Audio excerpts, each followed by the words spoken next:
You have several larger platforms, but those are just larger digital islands. 5 years' time, how will you measure success? Our goal is to make it digital by default, that any trade transaction along the supply chain basically turned into data, automated, and sped up and simplified.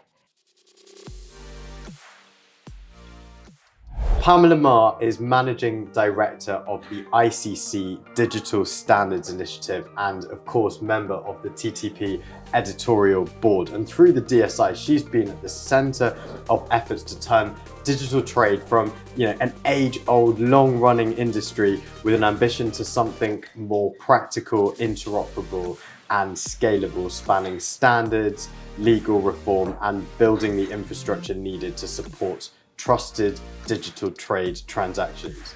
It's not a straightforward task though. We're here in Paris to discuss the next phase of work, aka ICC DSI 2.0, the progress that's been made so far, and what we need to do to achieve this vision.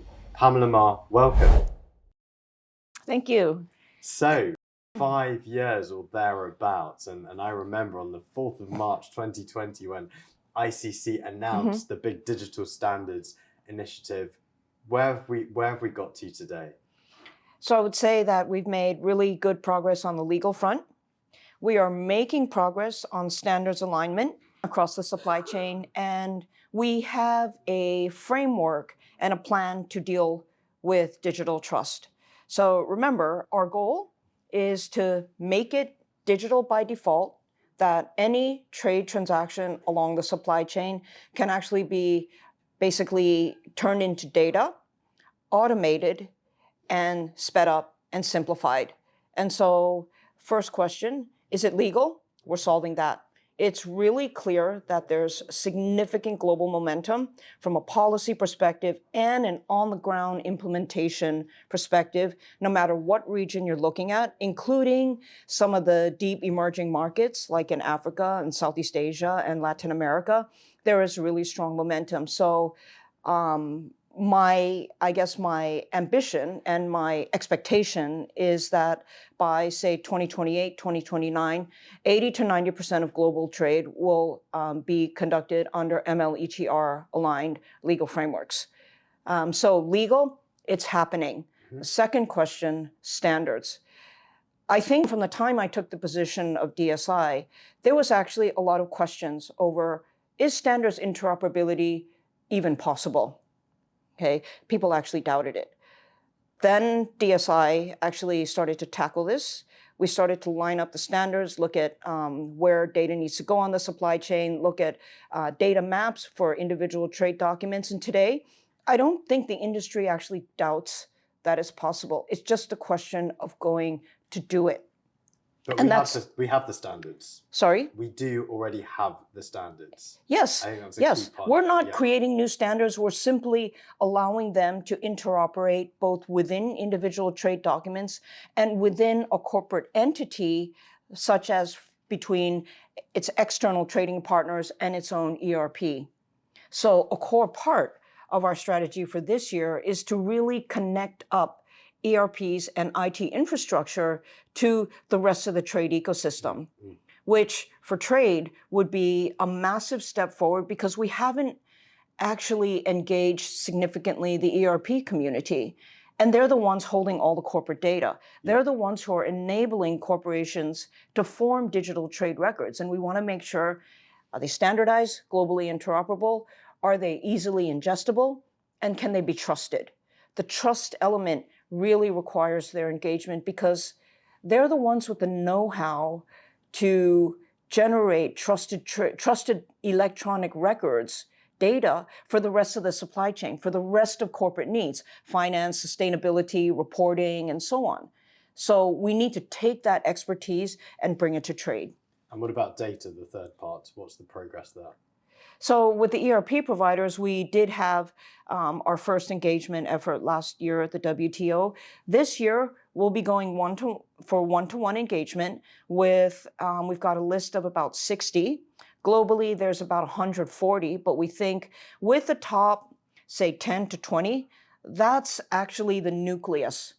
And then we will get the others on board. So, I mean, it's no secret who are the major IT infrastructure and ERP providers. We are actually connecting up with them, and we hope to show them what their critical role is in digitalizing trade. And there's a lot of social and inclusivity and economic growth and jobs arguments wrapped up in that, which you know. But there's also the need to kind of serve their clients who have these needs to share trusted trade records across their internal and external ecosystems. And that's a skill. That's what ERP providers do as their business. So we don't think it's like a technological, it's not like the technological frontier or a barrier. It's doable. We just have to basically connect up the key players and show them the incentives to act, so that our core clients, who are basically the industrials, and the brands who are running their own supply chain, so that they can more easily transact across their supply chains. It's super simple. Yeah. But somehow trade today is like, we seem to think it's very complex, but it's actually quite simple. Keep the customer at the core. Yeah. So the strategy behind getting the ERP providers on board is that they are the creators of many of the digital trade documents that we know today. So the Microsofts, the SAPs, the accounting software providers, and tell me what happens once we get them on board. What is the objective? Okay, so I'm using ERP as an abbreviation, but it's really IT infrastructure. So the ERP providers are a portion of it, but there are also dominant IT players who actually dominate the creation of individual trade documents, right? So there's a software who dominates the creation of airway bills. There's one for different trade documents. So we're talking about this class. Yep. Obviously, the biggest are those you have named. Once we get them on board, there's a question of standards alignment, which I don't think will be a major problem, because many of them are already aligned to the official standards bodies anyways, like UNCFAC, like GS1, like ISO, and so on. And those are the ones around which the KTDDE data standards alignment framework are actually based. So we need to just check off that box that there is an alignment taking place. And where there are differences in terms of data standards, we need to ensure that they are able to interoperate across the different standards families. And that is also not a technological frontier issue. That's what they're already doing with all of their other domains. The second thing is, we need to create a way, probably using some form of verifiable credentials, which is on the market already, some form of secure technology to embed trust in the record. Today, if you want a trusted record, you basically have to use a platform, right? Platforms are selling trust, they're selling standards alignment, and they'll say, work with us, we'll give you the trust, we'll give you standards alignment, and we'll help you digitalize. So that actually leads on to my next point. With the progress that you intend to make with the ERPs or infrastructure providers, what's the role of the platforms? So, is there a future role of the platforms? Could we operate without the platforms? I actually want to turn that around. I want to say, does the kind of company, does our core customer have a choice? So we want to give them the choice, right? Because we know that a platform-based trade ecosystem where platform is the only choice has scalability issues, because that's what digital islands are. Right? You have several larger platforms, but those are just larger digital islands. Ultimately, when companies say, why aren't they adopting faster? Obviously, so many benefits, right? And legal issues solved, and everyone wants to do it. So why isn't it happening? System incompatibility. We don't know which platform to use. We're afraid that if we go with this platform, then they won't be compatible with that platform. Governments asking the same question. Right? And they say, well, should we go with X platform or Y platform? Or should we wait to see what our trading partners join? And that is not That's like That's not putting your interoperable. future in the circumstance, and that's not the way trade should work, right? You should be in control of your own future.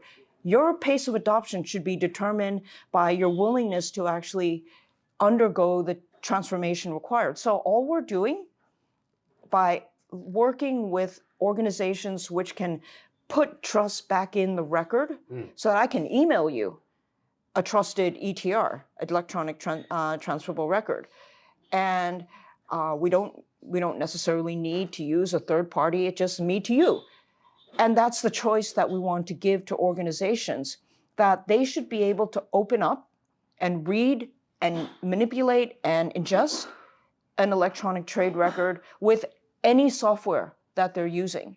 That's how every other kind of sharing problem has been solved by. So the analogy there is I can open my Word document and I can click, file, save as PDF, or I can hit file, print, and we all know, what a printed document looks like. But the alternative is to send that data electronically with verifiable, trusted records and credentials to any other provider, e.g.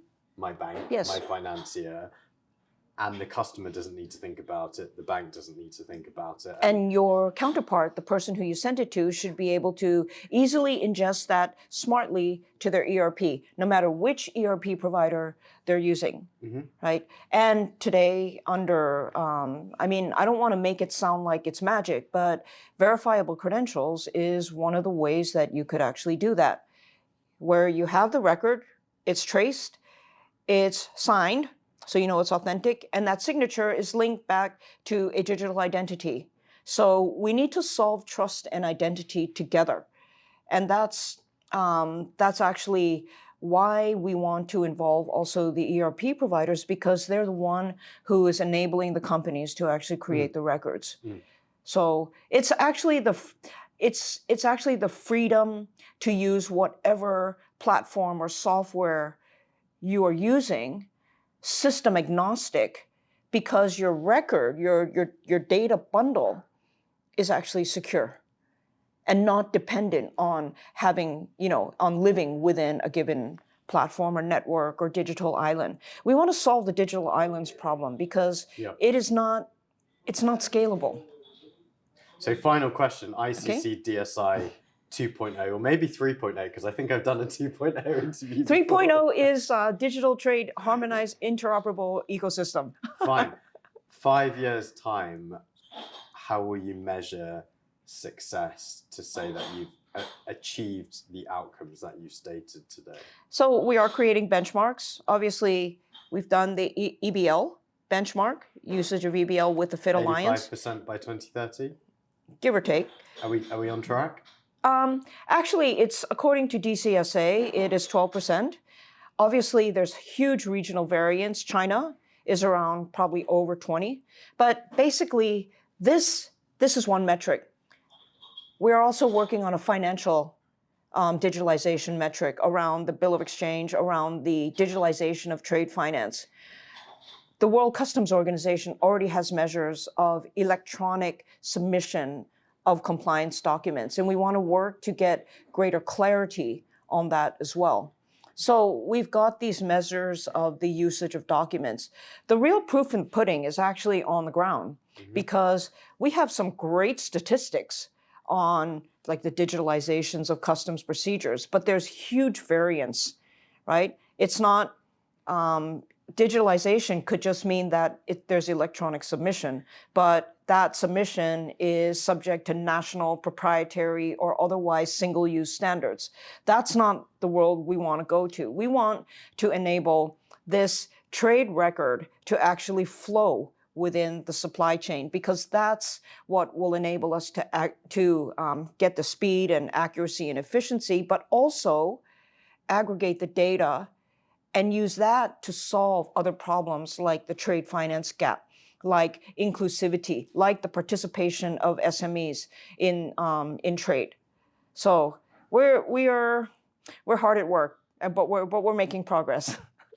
Hard at work, ICC DSI. That was Pamela Ma, TTP's editorial board member and managing Director at ICC DSI, looking at progress and future strategy for data, standards and legal. Thank you.